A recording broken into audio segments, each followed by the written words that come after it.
I'm from Copenhagen in Denmark, and I am here today because I am against genocide and against occupation. I am Dutch, born in England. I am predominantly here for solidarity.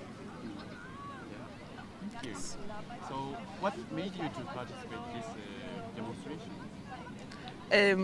It is that I am against genocide and I am against violence, and I think that people should be safe in their home countries. Yeah. I think you underlined it pretty well there. Yeah.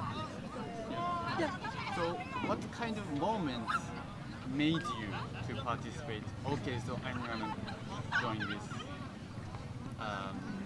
march today. I mean, predominantly from what I've been seeing online on the news. I think that's probably why everyone is here, I imagine. Like social media content? Yeah. Yeah. I think it's important to show up for Yeah. people and to try to be a good ally, even when you're not. When it's not about your country. Yeah. I mean, of course it is, because it all becomes about the world and like I mean, being a proper. Yeah, it is ultimately connected to. I feel like for me, as someone who comes from Britain, it is ultimately quite connected to me because of like wartime history. stuff. Yeah, wartime. Yeah, exactly. Yeah. And essentially like a sense of guilt from the UK and also the US, and how that has just triggered this ongoing like occupation essentially. Yeah, agreed. So, to join this march is kind of to show that you are against the genocide. At the same time, for you especially, kind of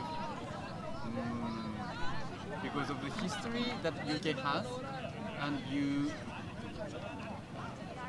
what does it mean to you in that context? This is quite tough question, I think. But, I think it's more of a. The thing is that the UK, in most contexts, don't respect. Are just disrespectful by nature. I think if you look at the whole world and the colonial nature of the UK, this is just like a modern day, like a contemporary version of that, and that's also what happened after the Second World War.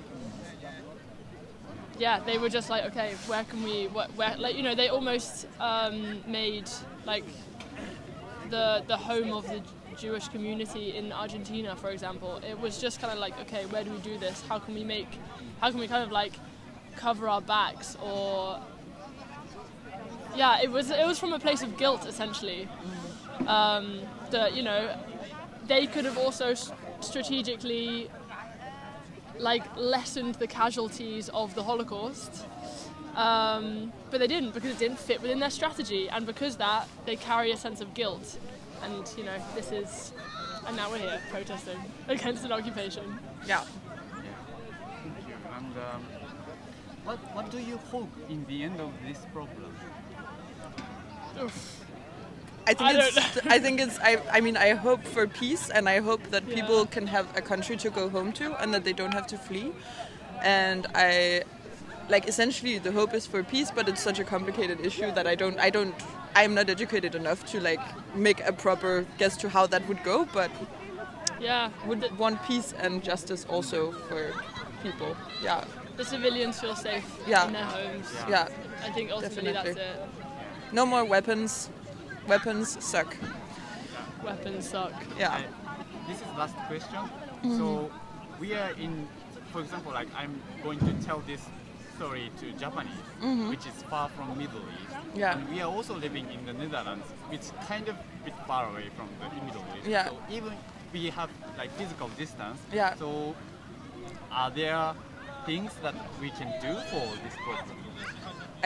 Talk about it. Yeah, talk about it and also call out, especially the media, on their censorship. Yeah. And also donate to medical aid in Gaza right now. That's really important, and to water supplies. And show up to demonstrations all over. Even